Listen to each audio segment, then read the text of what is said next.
Hello students, welcome back to our channel. আশা করি তোমরা সবাই ভালো আছো। দেখো, কম বেশি সব স্টুডেন্টসেরই এটা জানার ইচ্ছা থাকে যে ভারতবর্ষে টপ মেডিকেল ইনস্টিটিউট কোনগুলো।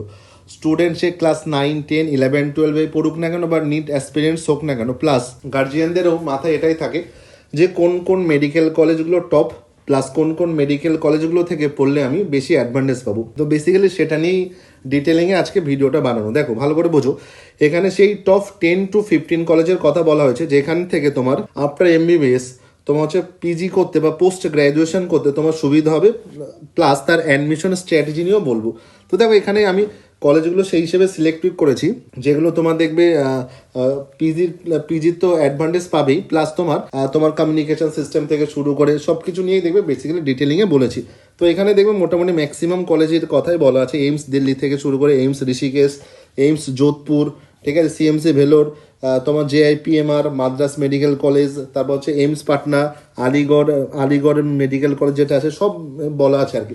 আচ্ছা, এখানে অনেকে হয়তো জানে না যে এমবিবিএস করার পরে পিজি করতে গেলে যেসব মেডিকেল কলেজে পিজি করা যায় সেসব মেডিকেল মানে ম্যাক্সিমাম মেডিকেল কলেজে না ইন্টারনাল 50% অ্যাডভান্টেজ থাকে। সেই ইন্টারনাল 50% অ্যাডভান্টেজটা কি, যদি তুমি সাপোজ পার্টিকুলার ওই কলেজ থেকেই ধরো তুমি যদি গ্র্যাজুয়েশন করো না বা এমবিবিএস করো, তো তোমার সেখানে 50% একটা ইন্টারনাল অ্যাডভান্টেজ থাকে। আর বাকি অল ওভার ইন্ডিয়া থেকে যারা বাকি অল ওভার ইন্ডিয়া থেকে 50% স্টুডেন্ট আর কি অ্যাডমিশনে জন্য আর কি এক্সামে বসতে পারে বা সেই সময় 50% অ্যাডভান্টেজ পাবে।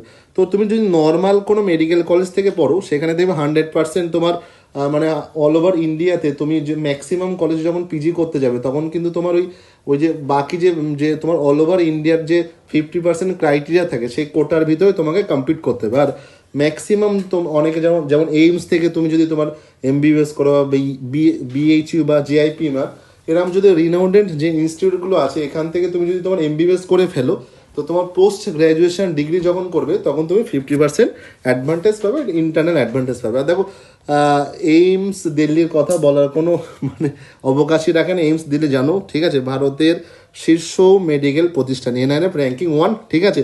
দেখো, এটা তোমার হচ্ছে কি বলবো, এটা মানুষের ড্রিম থাকে। তো এইমস দিল্লি নিয়ে বেশি আমি ডিটেলিংয়ে বলতেই চাইছি না। ফিস তো আছে 1600 টাকা, বেড খরচ 3000-এর মতো লাগে তোমার। আর সবচেয়ে মজার বিষয় যেটা আমি দেখবো 2024 র্যাঙ্কটাই বলবো, কারণ 2024 সবচেয়ে কাট অফ হাইয়েস্ট উঠেছিল। তো জেনারেল ক্যাটাগরি দেবে 47 এইমস দিল্লিতে তোমার ক্লোজ হয়ে গেছিলো, ওকে। তারপর ওবিসি এসসি এসটিও যদি হয় তো 1000 বা 600 থেকে 1000 এমনই থাকে আর কি। এছাড়া দেখবে এইমস ঋষিকেশ, ঠিক আছে, এটা হচ্ছে অত্যাধুনিক ক্যাম্পাস, ঠিক আছে, খুব রিসেন্ট আর কি বানানো। এইমস ঋষিকেশ, এইমস ভুবনেশ্বর, এটাও দেখবে রিসেন্ট বানানো, 2012 সালে বানানো আর কি। হ্যাঁ, এগুলো অত্যন্ত তোমার মডার্ন টেকনোলজি আছে এগুলোতে। এইমস যোধপুর যেমন আছে, এইমস পাটনা তো জানো, এইমস পাটনার কথা বললাম, যেমন এইমস যোধপুর এনআইআরএফ র্যাঙ্কিং তোমার 16, এইমস পাটনা। এখানে তোমার ইন্টারনাল যে অ্যাডভান্টেজের কথা বললাম একটু আগে সেটা তো আছে 50%। এছাড়া দেখো, আমরা সবাই জানি যে কম বেশি সাউথের দিকে তোমার মেডিকেল কতটা অ্যাডভান্সড, ওকে, মেডিকেল সিস্টেম কতটা অ্যাডভান্স। এখানে দেখো সিএমসি ভেলোর আছে। সিএমসি ভেলোর কিন্তু তোমার প্রাইভেট কলেজ, বাট এমবিবিএস করার জন্য মাত্র 2টো সিট অল ওভার ইন্ডিয়াতে ক্রাইটেরিয়াতে থাকে। তারপর পোস্ট গ্র্যাজুয়েশনের সময় তোমার 50% হচ্ছে আর কি গভর্নমেন্ট সিট থাকে আর 50% ম্যানেজমেন্ট করা থাকে। তারপর যেমন জেআইপিএমআর এর কথা বললাম, পুডুচেরিতে যে প্রবলেম হয় সেটা হচ্ছে এটা অত্যন্ত ভালো কলেজ, বাট হ্যাঁ, এখানকার যে লোকাল লোকজন তারা হচ্ছে দেখো স্থানীয় ভাষায় আর কি কথা বলে, না ইংলিশে কথা বলে না তোমার হিন্দিতে কথা বলে, ওকে। তারপরে মাদ্রাস মেডিকেল কলেজের র্যাঙ্ক যেমন বলি, এটা হচ্ছে 10th র্যাঙ্ক আছে। সিএমসি ভ্যালু জানো, অনেকে ডক্টর দেখাতেও যায়, ঠিক আছে, এর র্যাঙ্ক মাত্র 3, ঠিক আছে। মাদ্রাস মেডিকেল কলেজের র্যাঙ্ক হচ্ছে তোমার কত, 10। তারপর এছাড়া দেখবে অনেক তোমার হিস্টোরিক্যাল ইনস্টিটিউট আছে, যেমন তোমার ভিএমসি দিল্লি, ঠিক আছে। তারপর হচ্ছে তোমার লখনৌতে আছে, তারপর এমএসি দিল্লি, ঠিক আছে। আলিগড়ের কথা যেমন বললাম, এগুলো অনেক পুরনো কলেজ। এখানে যেমন তোমার আলিগড়ে যেমন 50% ইন্টারনাল কোটার অ্যাডভান্টেজ আছে, বাট এই কলেজগুলো রোগীর এত চাপ, ঠিক আছে, রোগীর এত চাপ, এ তো একটা তোমার আলাদা এখানে প্রচুর পরিমাণে ক্লিনিক্যাল এক্সপোজার মেলে, ঠিক আছে। আর এখান থেকে তুমি প্র্যাকটিক্যালের থ্রু থেকে অনেক কিছু শিখতে পারবে, বাট এখানকার সমস্যা হচ্ছে একটা ইনফ্রাস্ট্রাকচার অনেক পুরনো, এগুলোতে এটাই প্রবলেম থাকে। অনেকে যায় না যে বেড ক্যাপাসিটির ক্লিনিক্যাল এক্সপোজার, যেটা যত বেশি বেড ক্যাপাসিটি থাকে তত বেশি ক্লিনিক্যাল এক্সপোজার মেলে। যেমন বিএইচইউ যদি আমি অ্যাডভান্টেজের কথা বলি, প্রায় 10,000-এর মতো বেড থাকে এবং বিশাল ক্যাম্পাস থাকার জন্য এখানে স্টুডেন্টদের এক্সপোজার আলাদা লেভেলের মেনে। তারপর যেটা বলি, দেখো স্পেশালাইজড কিছু যেমন তোমার প্রতিষ্ঠান আছে, যেমন এএফএমসি, যেমন আর্মড ফোর্স মেডিকেল কলেজ, এটা পুনেতেই আছে।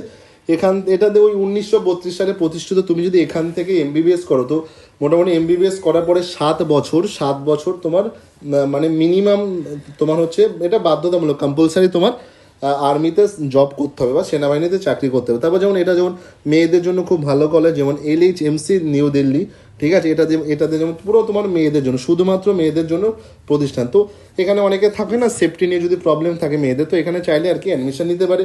আচ্ছা, এছাড়া দেখো তোমার এই কাট অফের কথা বলেছি আমি, এটা 2024-এ কাট অফ কেন নিয়েছি, কারণ ম্যাক্সিমাম কাট অফ গেছিলো সেই হিসাবেই, কারণ দেখো জেনারেল 47 না, এইমস দিল্লিতে 70-80 অব্দি দেখা যায়, ঠিক আছে। তারপর দেখো এখানে এখানে বলে দিয়েছি আমি ক্যাটাগরিজ ওয়াইজ বলে দিয়েছি। তো দেখো সবচেয়ে বড় বিষয় যেটা, তোমার র্যাঙ্ক যত ভালোই হোক না কেন, কলেজ সিলেকশন তোমার ক্যারিয়ারের পাথ না পুরো বদলে দেবে। এই জন্য দেখো কলেজ সিলেকশন করা খুব দরকার। দেখো এই যে কাউন্সিলিংয়ের ট্রাফ যেটা দেখা দরকার, সেটা দেখো অনেকে র্যাঙ্কিং দেখে না যে না ঠিক আছে কলেজের র্যাঙ্ক দেখেই যদি শুরু করো এমবিবিএস পড়ো, তাহলে কিন্তু মুশকিলে পড়বে। কারণ দেখো হয়তো কলেজে র্যাঙ্কিং আগে থাকতেই পারে, বাট তোমার সবচেয়ে বড় যেটা দেখা দরকার সেটা হচ্ছে পিজি কোটা, ঠিক আছে। পিজি কোটা দেখা যাক। আর স্টেট মাইগ্রেশনের একটা জটিল হিসাব থাকে। ধরো তুমি এক স্টেট থেকে অন্য স্টেটে যদি যাও, তোমার যদি SC বা ST ক্যাটাগরি থাকে, তুমি দেখলে যখন তোমার হচ্ছে কাউন্সিলিং হবে তখন না তোমাকে আনরিজার্ভ ক্যাটাগরিতে ফেলছে, মানে সেই সংরক্ষণ ক্যাটাগরিতে ফেলছে না, তখন কিন্তু তোমার খুবই বিপদ হয়ে যাবে। এছাড়া যেমন বললাম যে হিডেন বন্ডগুলো দেখতে হবে, ঠিক আছে। যেমন আমি একটু আগে যেমন তোমার ওই পুনে যে মেডিকেল কলেজের কথা বললাম, AFMC মেডিকেল কলেজ, এখানে যেমন 7 বছরে আর্মি বন্ড থাকে, ঠিক আছে। তো এখানে ফিসও বলে দিয়েছি আমি, দেবে কম বেশি তোমরা দেখতেই পারবে। তো এগুলো খেয়াল রাখতে হবে যে কোনো হিডেন বন্ড আছে না কিনা। আর তোমার সবসময় এটা দেখা উচিত এমবিবিএস করার সময় যে তুমি সেই মেডিকেল ইনস্টিটিউট তোমার সিলেক্ট করা উচিত যেখান থেকে তুমি নির্বিঘ্নে তুমি তোমার পোস্ট গ্রাজুয়েট বা পিজি তুমি করতে পারবে, ঠিক আছে।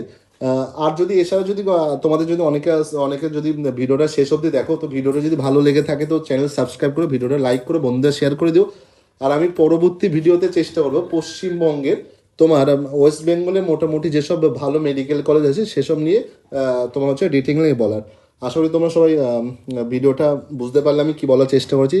দেখো মেডিকেল এমবিবিএস করার সময় একটা জিনিসে মেন খেয়াল রাখা দরকার যে তোমার পিজিতে তুমি অ্যাডভান্টেজ পাবে কিনা। নাহলে দেখো তোমরা অনেকে দেখো নিটে অনেক কষ্ট করে আর কি মেহনত করে তোমার হচ্ছে এমবিবিএস এর চান্স পাও, তবে এমবিবিএস এর পরেও না অনেকে দেখবে 1-2 বছরে ড্রপ দিয়ে দেয়, কারণ হচ্ছে পিজি মানে পোস্ট গ্রাজুয়েশনের জন্য এক্সাম মানে ওই অ্যাডভান্টেজ পায় না বলে। কারণ দেখো সেখানেও তো কম্পিটিশন থাকে না।